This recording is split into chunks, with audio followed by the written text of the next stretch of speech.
All right, ladies and gentlemen, police, can I give you some help here? Y'all got to stop being so soft on these people before you get killed. I don't understand how this scenario where a police officer is detaining somebody for unlawful behavior and they let 3, 4 women walk behind them, punch them. One of them grabbed one of the officers by the hair. Then the female officer didn't add zero value. But like, I couldn't be a cop today, man. I would be on the news. They'd be firing me because there's no way in the world that if I'm detaining somebody and people are fighting and getting in my face and swinging on me and hitting people, that I'm not going to just put everybody down. And then I'm not saying with a deadly weapon. I'm going to physically put them down and put them in handcuffs, or I'm going to start swinging on people. You can't let people walk up behind you and punk you and pull your partner's hair and everything else.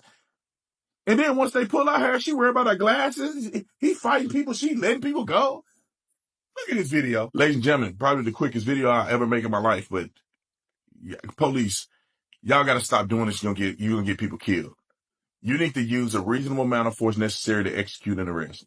You have every right whatsoever in the authority and power in that badge to defend yourself and use force against people to make sure that you're safe. People should not be able to touch you while you're activating an arrest, or at least your partner, while the person is actually executing an arrest. People shouldn't be able to touch that person. You have every right to use force against them, pepper spray them, tase them, punch them, throw them on the ground, slap them, whatever you got to do. You should be protecting your other officer who's on the ground and vulnerable.